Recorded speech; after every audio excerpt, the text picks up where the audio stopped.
Welcome, everyone. Welcome back to the Pocket Project at COP26. And we're so happy to be here with you again. Today was the first day where we took a little bit more of a rest. We took it a bit more slowly. We actually had a presentation this morning, which was linked to the UN Geneva and the World Goodwill seminar, where we presented the work of the Pocket Project and the way that we work with collective trauma.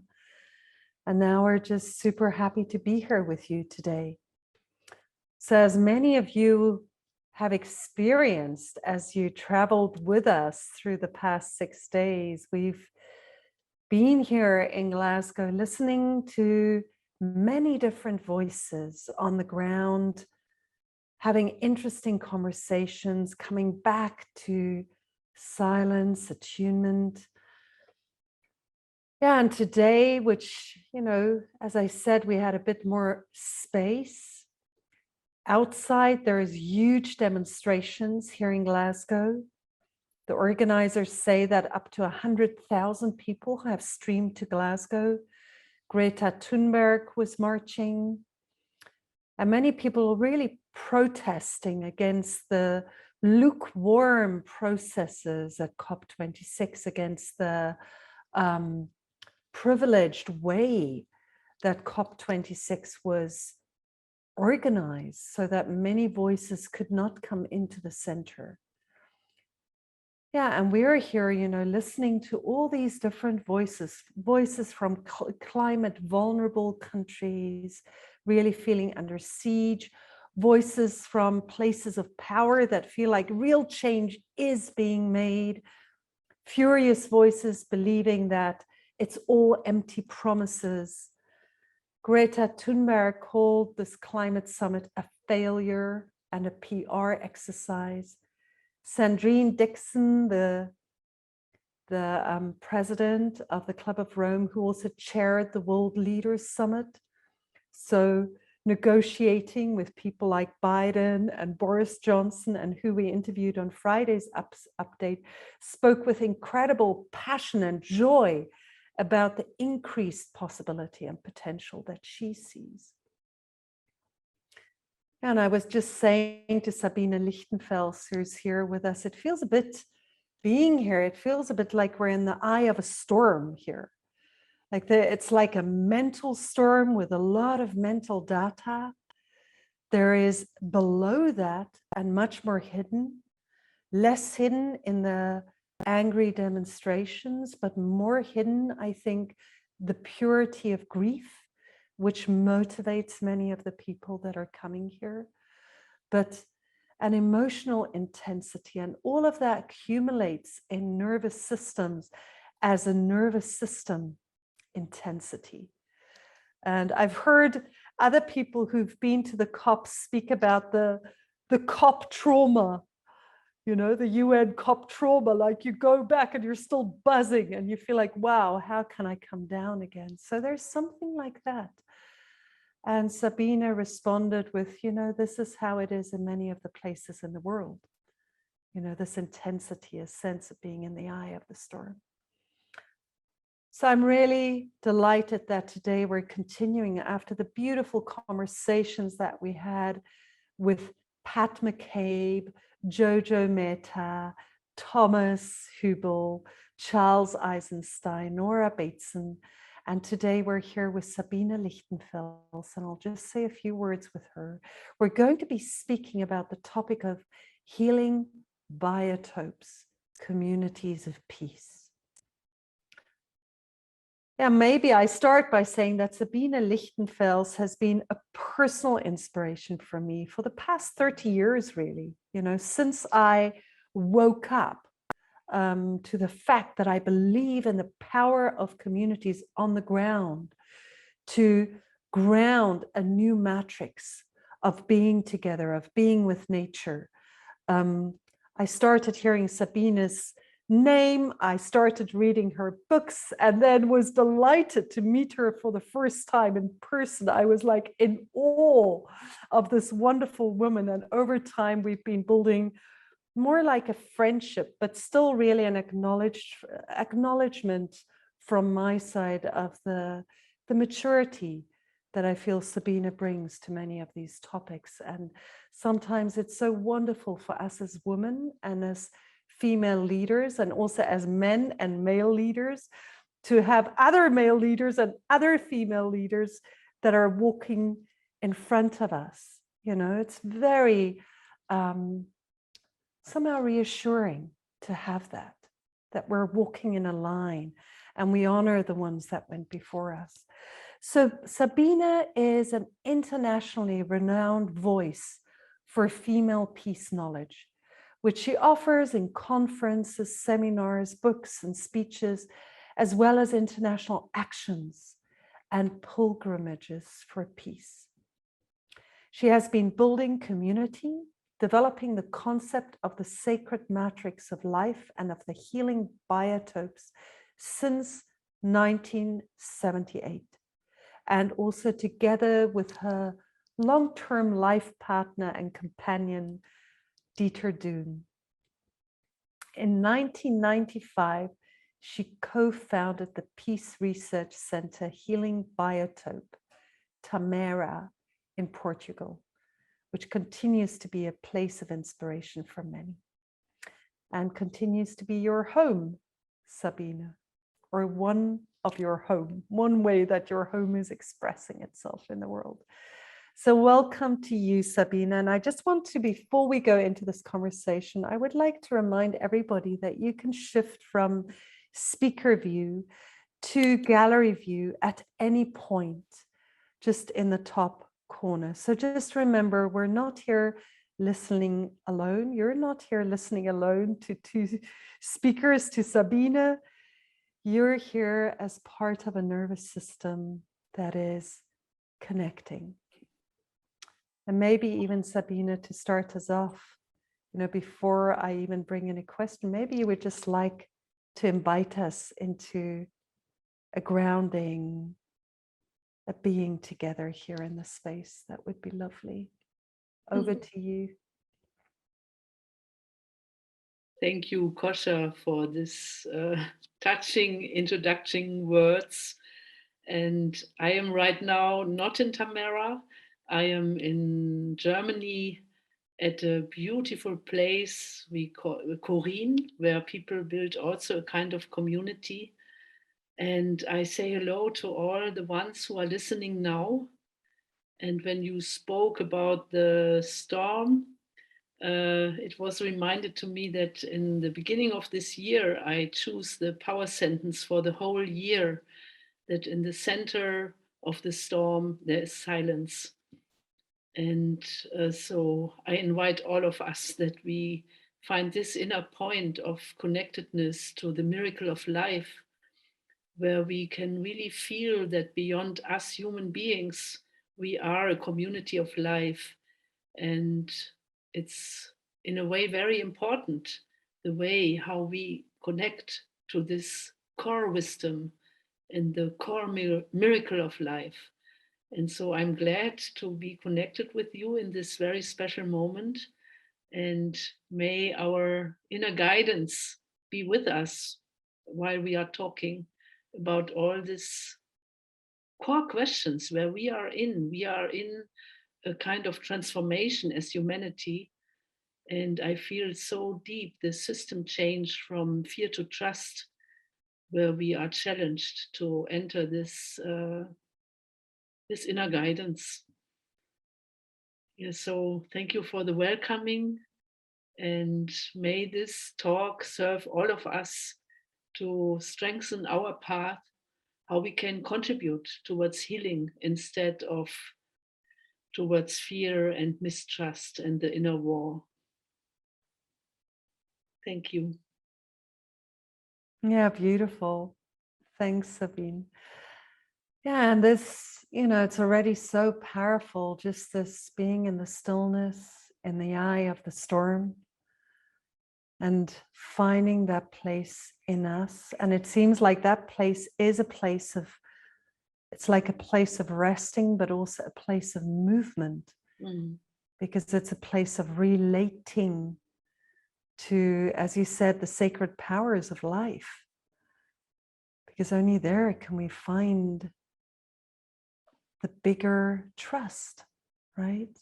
So it's so, yeah, I'm just really with that, because it's like the innermost point, which is also the point of the greatest connectedness.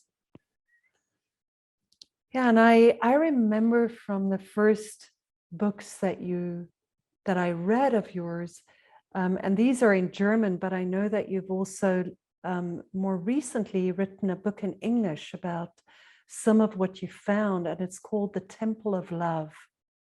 So I just want to recommend to everybody here, if you want to know more, to go and find that beautiful book. And I know that you were researching about peace cultures, cultures that put trust before fear, or that were able to live from a place of trust rather than fear. And that you were looking especially at cultures in Portugal, in Malta, on Crete, but also other places where there were ancient matriarchal traces of peace cultures. And from that, you developed a vision of human culture in peaceful cooperation with all beings and powers of life. And I would love to just hear more about the findings that you made and how you see this culture coming alive today. Yeah, thank you for the question. I feel that we are touching here a core point of where are we as humanity meant to be. And for me, it was a very, very deep discovery from my point where I studied theology. I was very active in the political movement. We were meeting together in a way that we thought we have to figure out how peace on this globe is possible. And then discovering that there was a time where humanity, for a long, long, long time, were able to live without any weapons, to live in coherency or in cooperation with nature, and that community was not only meant as a community between human beings, but it was community of life. And for me, it was a very important point when I was looking for a place where we have, in a way, I would say, the allowance to be and to build community. I was traveling around the world to figure out where is the place where we can start the research of a real peace culture. And in this way of looking for a place, I came in contact with a stone circle in Portugal, which was built around 5,000 years before Christ. And when I came to this place, I was so deeply touched with this question: who did build this place? How were they able to put the stones? And so I went there again and again and again in deep meditation. And it was like coming back to a memory where I felt the sacred source, where I could come in connection with the way of living without fear. And of course, I cannot prove whether all these insights are really true, but to be touched by it and to understand there is a source where we all are coming from, and how is the way that we reconnect to this source. So I often have this sentence in my mind: there is a creation which created us, and there is a creation what we created. And these two forms of creation have to come together again. And so for me, the word remember became really important. And the word remember says also to become a member of of the universe. Yeah, this is so much. How can I connect to the source beyond time and space?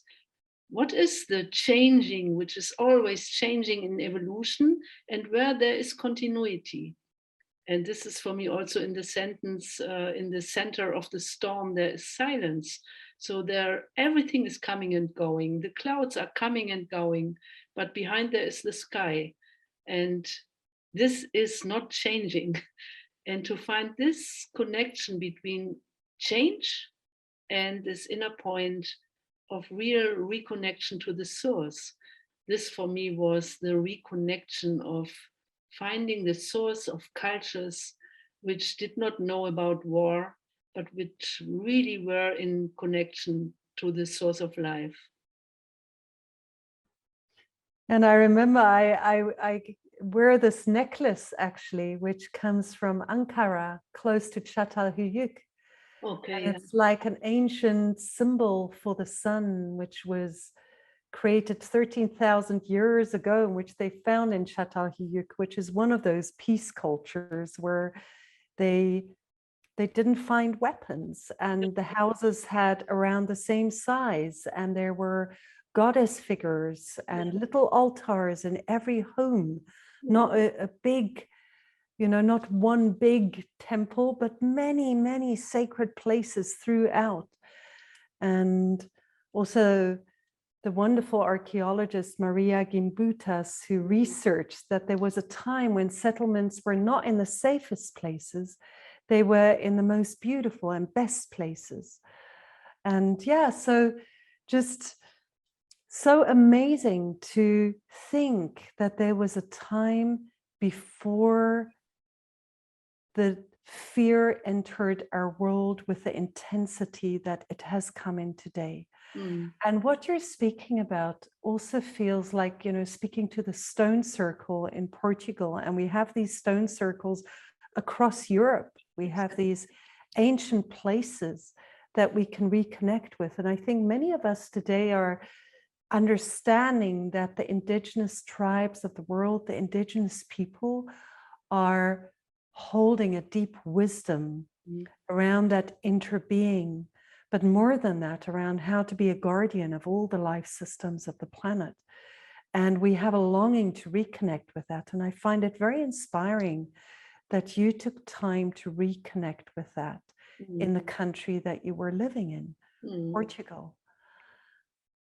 Yeah, and I know that you've also worked a lot with inviting other Indigenous leaders. So I wonder whether you could speak a bit about, indigeneity to the temple and honoring the unbroken Indigenous lines while also searching our indigeneity, how to re-find our place. Yes, for me, this is a very deep research. And I just, when you are speaking now, I remember when I listened to an interview what you were holding with the indigenous from Colombia, from the Sierra Nevada, and Calixto was his name. Yeah, exactly. Calixto. Yeah, Calixto. He had such a beautiful definition about what is indigenous, yeah. And indigenous is in a way to really reconnect to the sacredness of life and to find always the inner intention in the heart and the integrity and the purity, and to feel the responsibility on what is happening on this globe inside of your own heart. So it was such a beautiful way of what is the global self, because often people feel indigenous is something very long time ago. It is also, yes, but there is something also beyond time and space where we can reconnect. And when you speak about the different cultures where no weapons were found, for example, if you look to Germany, also there you find this little figure of the cave of Hohlefels. I think this figure is also more than 30,000 years old. And everywhere there are lines where you don't find any weapons. And to see that stone circles were built at many places on this globe, and they had no internet, they did not have all these tools, what we know today.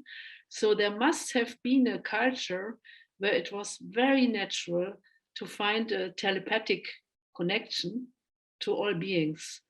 And to find this again back inside of our modern life now.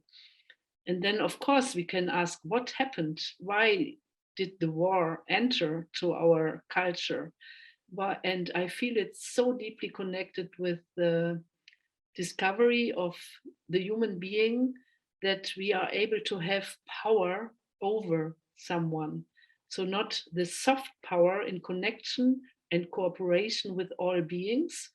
So, like our organism is a working organism where every organ has to cooperate with the other one. Never the heart would say, I am better than the liver, or so there is diversity and unity as a very, very deep indigenous source of life. And to reconnect with this wisdom, I feel as the deepest challenges.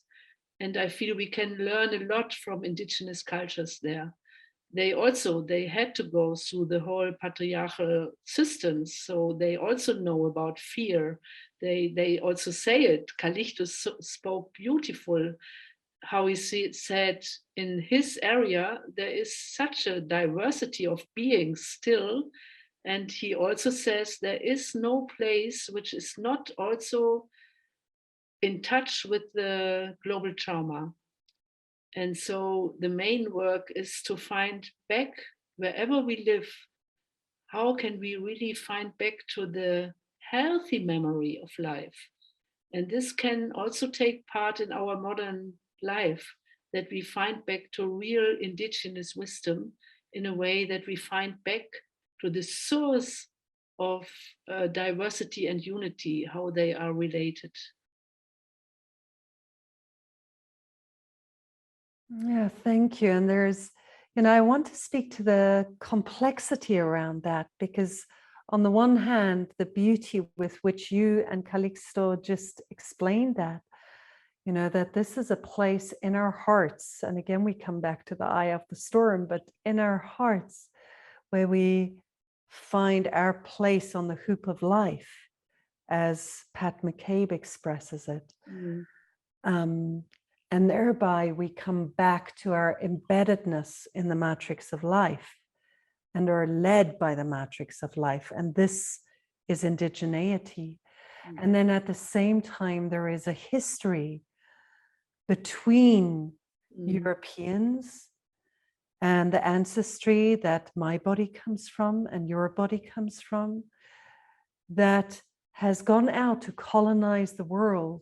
Yeah. And that has called the indigenous people less than, and that has caused 90% of indigenous people in Latin America, in Northern America, in Australia, in parts of Africa to die. Yeah. From the diseases we brought, from the violence we brought, from the fear we brought, from the fear we imported. And, so how do you work also in your work with Indigenous elders, with honoring the truth of that, the way that, we have chosen, however we did in this life to come into this body and this particular line of ancestry, and how do we work with that awareness, historic ancestral awareness? Yeah, very touching question, of course.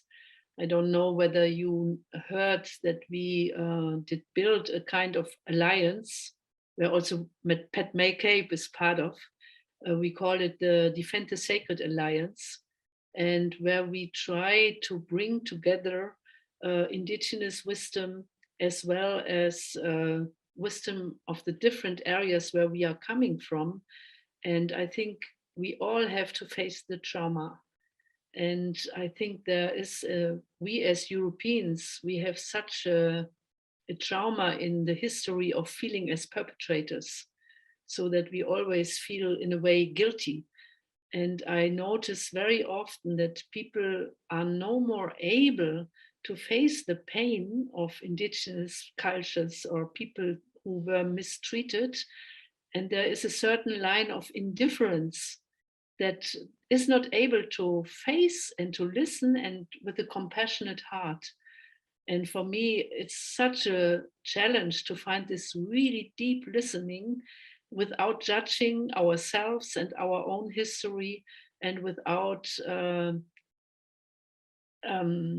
I would say, yeah, judging the other side, but it's more, are we able to come in contact? Are we really able to deeply listen? What is happening there? And by meeting from these different lines and really taking time and space to touch each other's hearts, the deeper wisdom will be revealed. And I feel this needs a lot of time, and also to be ready to face our own wounds and not fear them anymore. So we have to really find back to a cooperation and the memory. We have to be ready to face the wounds, and yeah, without identification. This is the special point, yeah, that we know. For example, we were not in the war of fascism, but we are the children of our parents. And so it's not so easy to know, oh, there are no ancestors where we can be proud of. So there is this very quick, this feeling guilty, and because of this, the fear to come in contact. And for me, this is the main first step, to really say, I want to know. I really want to know. I want to hear. And from there, the wisdom can unfold from a deeper source by building the trust line. And for me, it's always very, very important to also visit cultures, to visit the places, to come in contact to the places, but then also to invite them to come to our place and really to create spaces where we feel protected enough to come in contact with all those questions. Yeah. Yeah, beautiful. And because you've been building this alliance, sacred, defend the sacred alliance for a while now, quite a few years. So as the relationships deepen, I imagine that the topics that you touch on also deepen. Mhm. And I'm speaking about this because it's such a deep topic also here at COP26, where in a way, the Indigenous elders, in a way, they also stand for the people from the climate vulnerable countries, the people who are on the forefront of protecting nature, on the forefront of the rapid change, losing their communities, that have, in a way, least protection for their communities. And yeah, most exposure to the impacts of climate change and biodiversity loss, and at the same time, in the worldly level of COP26, maybe the least power to influence the negotiations. Mm. So there is a fury even there about, or a possible fury, about the injustice, Mhm. the deep injustice of what is happening. And, if the conversations that you've been having are like a microcosm of that, right? Or also, I imagine that Tamera in Portugal is slightly safer than some of the places even that people come from now. So how do you navigate that? And what are some of the wounds that you have touched on? Or, I don't know if you're comfortable speaking about this, but why I bring this up is because I feel that in COP26 itself, there is very little space to speak about this with any precision. Mhm. And yeah. Yeah, I will try to find words. I'm just coming out now from Defend the Sacred meeting. It was the fourth one at our place in Tamera, and we were really less people than we hoped to be because many could not even travel. And so since 2 years now, the main meetings are taking place via internet. But just to mention one thing, it was that we call it Defend the Sacred. For me, brought a deep shift to the political movement in the Western world, and mainly to the left wing, that the word sacred is again integrated to political activism. And for me, here is a very important line. I don't believe in deep shifts with big movements. They are also necessary.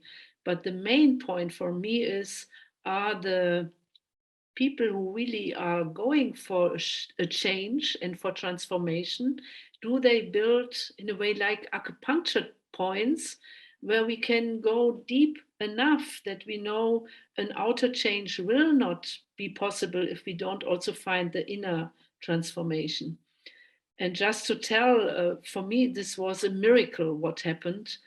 I was coming back from a journey of in the United States. We often call it also Turtle Island, where we had a water pilgrimage and we saw what happened to the water walking the Owens Valley to Los Angeles and seeing how much nature was destroyed, how many reservations are on the path when you walk the path, and how the desertification is growing, that there is enough water in Los Angeles. And I think the most people don't even know where their water is coming from. And during this pilgrimage, we had a meeting in a reservation camp where the people were allowed to build a fire, which normally is not allowed in this area. And everywhere were strong fires. And we were sitting around the fire and asking ourselves, what can our contribution be to support the healing path? And we did a very strong prayer then, and that our work can be a contribution. And 1 year later, there happened the meeting in Standing Rock, where the pipelines should be built through the South Dakota area. And they started a little camp to say no, stop. And this were started by indigenous people, by the Lakota Indian people at the place of La Donna Braveboro. And we heard about this, and we in Tamara, we did light the fire, we did go with solidarity prayers that those people shall be supported. And then we saw how more and more and more people came. And at the end, I think there were 20,000 people in the wintertime in snow were holding the refugee camp to say no to the pipelines. And we were in Tamara just in connection only on a spiritual level. And I don't know whether you are informed how it happened then, how first it seemed to be so successful and veterans were coming and asking for reconciliation because they followed wrong orders. And then there was the change in the government, and Trump was the president, and he gave one sign and everything was out again. 1 year later, we heard in Tamara that there is that people wanted to dig for oil at the ocean. And we said, no, stop. And we wanted to invite the Lakota Indian people and people from Colombia, many indigenous people, to have a think tank, how this defending the sacred can be of success. And so then the people came from Standing Rock, and a young woman who is also working with Greta von Thunberg together. We met and we had a prayer and action together in a beautiful way. And we invited the spirits of the dolphins as well as people from the political movements. And a miracle happened because in Portugal, since this time, the digging for oil was stopped. So it was a miracle. We cannot explain why. And I mention this because I feel it's so important for us that we don't fight against anything, but that we really think, how can we believe that the power of life and the global alliance, if they find trust and solidarity, can find a new kind of power. We cannot wait anymore until governments will act. And it doesn't make sense to fight against the systems. We really have to find new ways of solidarity, of action, of truth and trust. And for me, this were so touching examples when La Donna from the Lakota Indians, Siokasin, Pat McCabe, and people from Fridays for Future, all together were building this artistic movement at the beach where 1,000 people were having this action together with, what's his name again? John Quickly, who makes this art actions. And this was successful because we were not fighting against, but with a deep no and a clear yes to creating new systems. And for me, here is one answer, what we have to understand. How can we build decentralized points where we really show where is our yes and where is our no? Beyond nations, beyond all these questions, where do we belong to?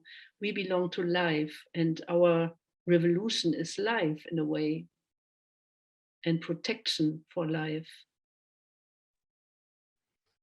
Yeah, it's beautiful because of course you and Charles Eisenstein also know each other deeply, and Charles was speaking very similarly about really honoring the small movements and the transformation, that it's not about numbers, it's about depth in a way, or integrity or intention.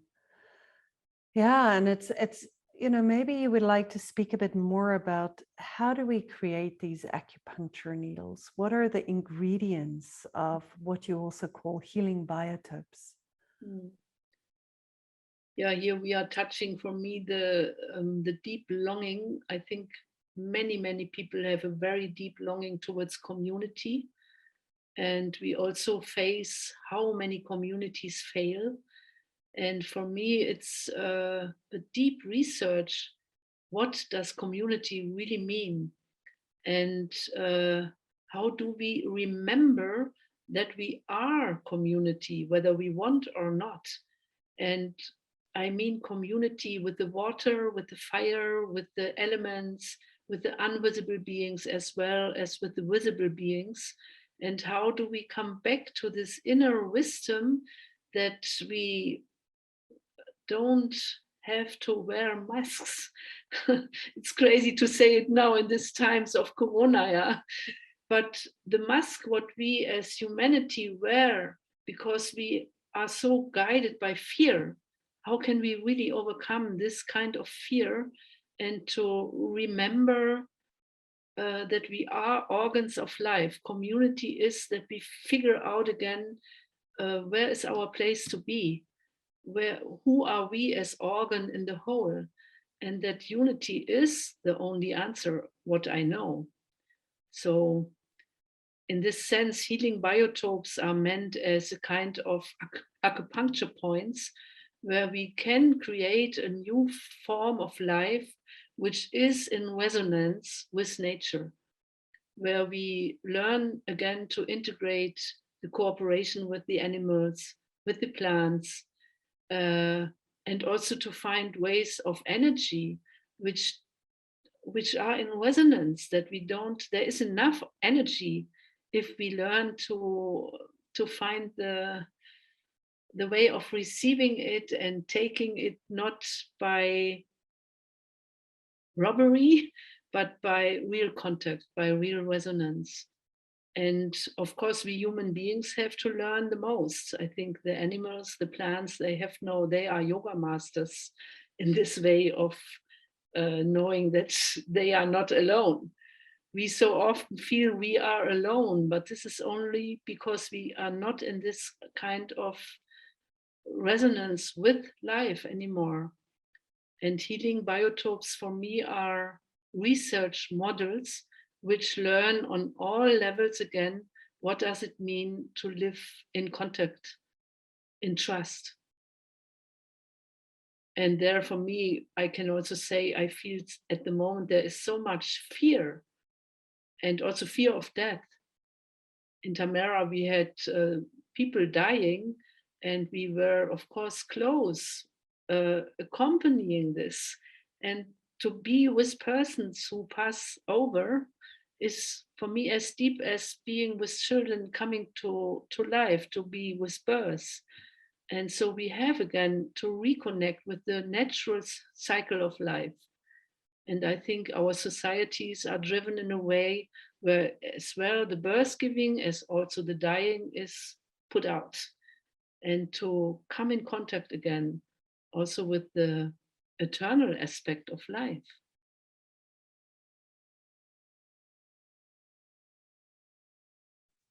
Yeah, I mean, I so agree with that, the birth and death and coming closer and really seeing it. I was just, because many of our friends, I think for all of us, we've had more death Mm, around us this year, yes. right?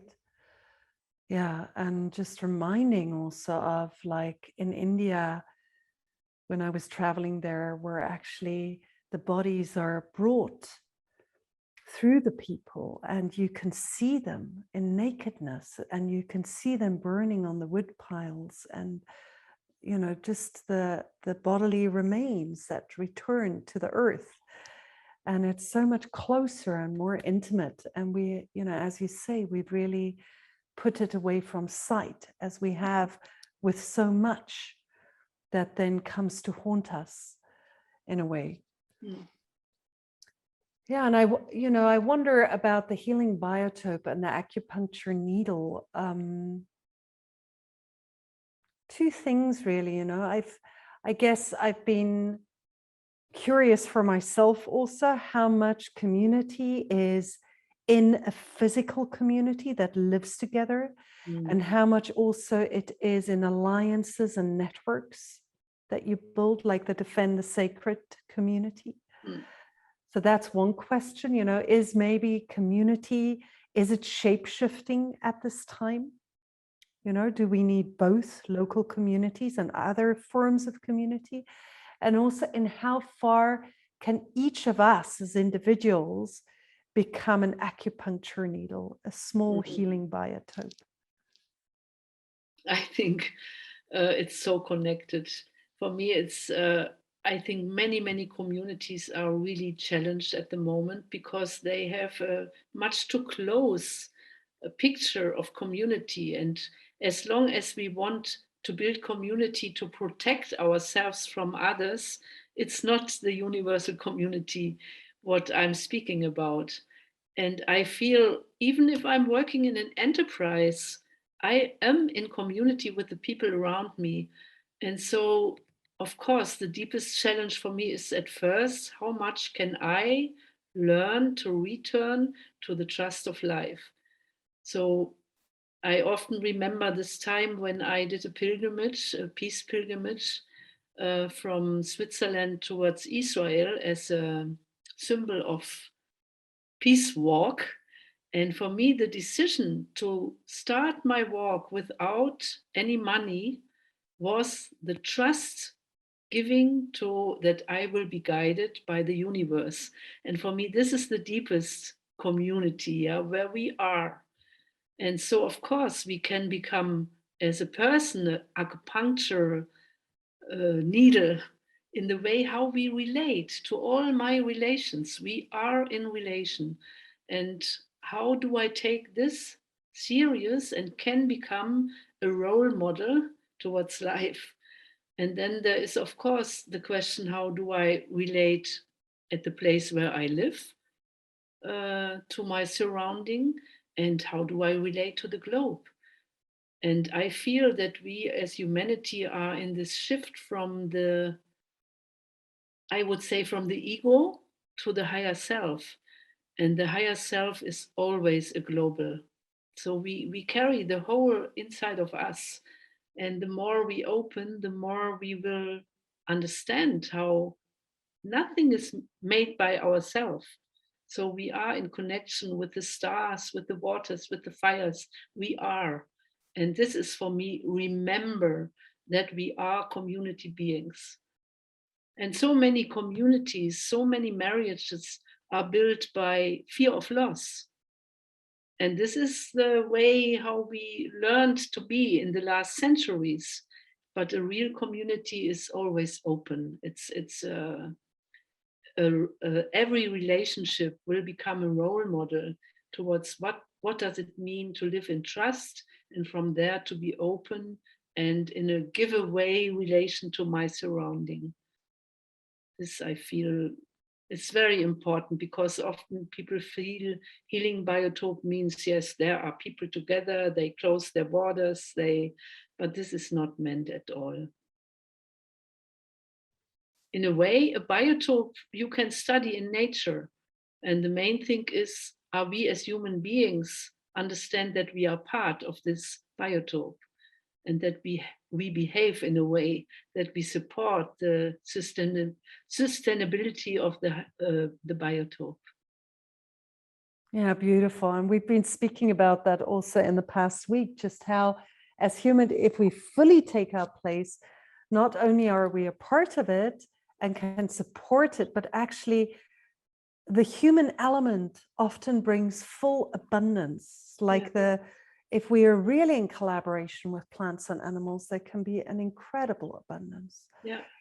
And I'm touched, Sabine. I never fully understood this route that you have in the pilgrimage without money, because I also have that route in my life.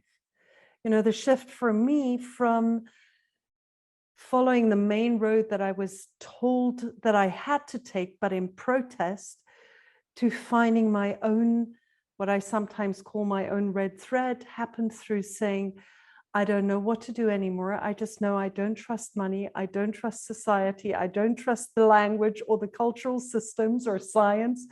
And I'm just going on a pilgrimage without money. And I lived without money for 4 years, you know, around that time. And this is what I found back, you know, and I remember like one time I was walking in Amsterdam and I needed a towel. I didn't have a towel. And I was saying, you know, I really need a towel now. And then I walked around a corner and the most beautiful towel fell out of a window right in front of me, you know, and I still remember that beautiful rainbow colored towel. And it was somebody who had passed, and, you know, they were cleaning out, and I was gifted this incredibly beautiful towel, but from the heavens, you know, just as a symbol for the experience. Yeah. And it came together with the reconnection to the web of life and the beauty of nature. And those two came together. And I find that very interesting. And, you know, so sorry, but I'm just finding this fascinating, because I had this beautiful conversation to Tyson Yunkaporta, who wrote Sand Talk. He's an Aborigine, and he was very inspired by new scientific research also showing that, for instance, after disaster, when people are in real disastrous situation and have very little, that a humanity returns often to communities that has been lost. And people often look back at those times with incredible nostalgia, because that was the time where everybody shared their food with everyone, and everyone looked after everyone. And, you know, the former gang members carried down the grandmothers from, you know, the third story to support them. And there's all these stories coming out of incredible, touching humanity, which are lost in our wealthy, privileged, protected everyday life. So yeah, it brings to me this question about, you know, how climate change might really function in ways that we don't yet know, you know, to wake us up. Yeah. There's so deeply this connection to find this inner trust again. And by this, we will have another relation to nature. And I deeply believe if we would be able again to live in decentralized, organized forms of community relating back to the water and to the plants rebuilding, this would be the most easiest and quickest possibility to find the natural climate back. So like you know about Rajendra Singh in India, how he brought many, many people together to rebuild rivers. He made 7 rivers flow again in India. And by making the rivers flowing again, you also have the biggest contribution toward climate change. And plants come back, animals come back. So it will be the biggest contribution. And there we are part of the biotope that this can happen. And for this, we have to remember this very, very natural forms of relating to each other. And just maybe when you are speaking, I was reminded to people from Brazil who were also now in the Defende Sacred Alliance. And they are living in a slum in Brazil, Aldea del Paz, it's called. And when they heard about Corona, it was shocking for them to live in this extreme situations in very small spaces, having no own bed and really, really very close to each other. And how they told their story now, how they were reminded about the vision of the healing biotopes. And they said, we had to understand how to build a field now. And then they made it possible to bring every day for 10,000 people food. A real miracle. But by knowing we have to be the change, they became the change. And this, for me, are stories. We should much more speak those stories and tell them that we see what kind of impact we can have as human beings if we really go for this inner readiness for change. It was really so touching for me to hear them and how I would just like us to understand the connection between the food and people living so close. And, because I imagine it's a fear of getting COVID from each other transferred. So how did the food help? Just as you tell the story so that we can really... Yeah, thank you for the question. Yeah. They were under curfew, and then they noticed that everywhere the hunger was growing. And also the violence in their area was growing. So they left their rooms to go to other places to support, even that they knew they are not allowed. And then they saw the hunger, and then they prayed and were studying how can we create a field. And then they said, we have to bring food to the people. This is the first step. Even if they have maybe COVID, but first they are hungry. And then they prayed, and then they started their first actions. And then many, many people brought food to them because they were ready to do something. And then they started to cook and to bring the food to all the people around them. So they had no fear anymore to become sick. They left the fear that they will be punished by the government because they had to help. This was their first clear action, and they all are healthy. But it was the inner decision to overcome fear and not to follow orders where they notice this kind of order doesn't help at the moment, because more people will die if we don't help. So, and when I listened to them and saw them, I felt, wow, so often if the emergency call is strong, suddenly a higher power enters and you know what to do. Yeah, sorry, I overjumped this a bit. Yeah, no, but just if the emergency call is strong, suddenly, what did you say? The voice comes in, or spirit? Yeah, the higher wisdom enters to your soul, wisdom your heart, enters, and you know what to do. Yeah, exactly. Yeah. Yeah, and in a way that is, we're looking currently for a way, because I think we experience that as individuals, but as one humanity, to be able to do that, that's what we're looking for. Yes.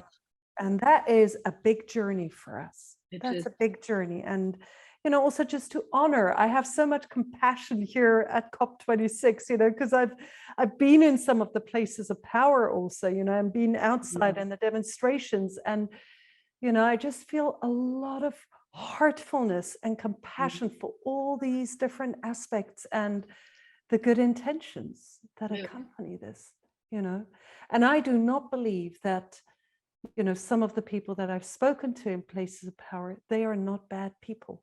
They are not the bad people. There is a lot of really beautiful, well-intentioned, hard work coming from a great place. And it's people also fulfilling the role that they have at this time. I think all this kind of judgments we have to leave behind. It's we have so much they, but this they doesn't exist. It's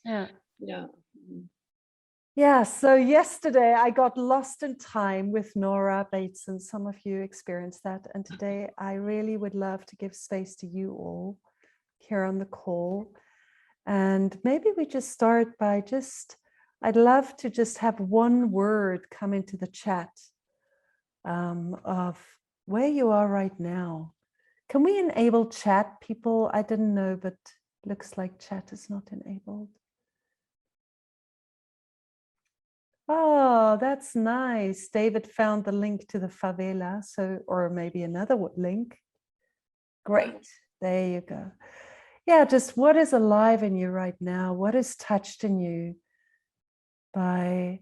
Just make sure you write to everyone, please. Sarah, Tanya, it went just to me. I'm so sorry. I feel terrible. Please just repost and make sure you post to everyone.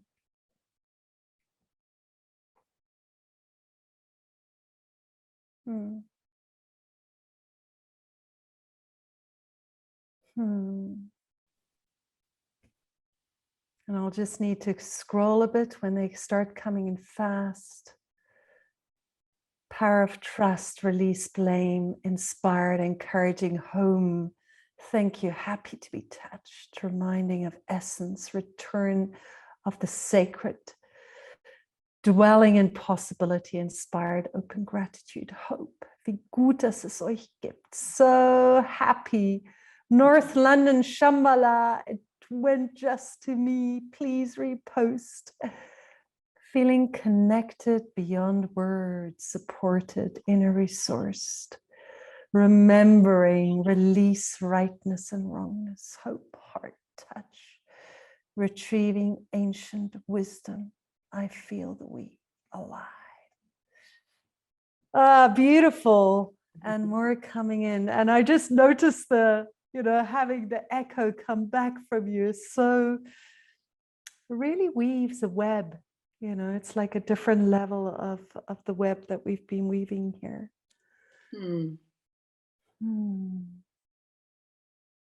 Marcia daughter smiling all over. Ja, wie schön dich wiederzusehen, Babette. Claudia. Ja, danke. Geht mir auch so, Koscha. That doesn't come from me. It's Claudia. Claudia from Hunsrück is writing that. Yeah. Oh, okay. There's more people greeting you in German here. Yeah. So maybe we move to gallery view, all of us, so that we can see each other and turn our videos on. Great. And then I would love to open the floor as, if there's any questions, prompts also. And I also really want to acknowledge those because I know that at some point, you cannot move a video while people are spotlighted. Are there still people spotlighted? Scott, or could you just take the spotlights out? Thank you. Scott is our wonderful technical magician.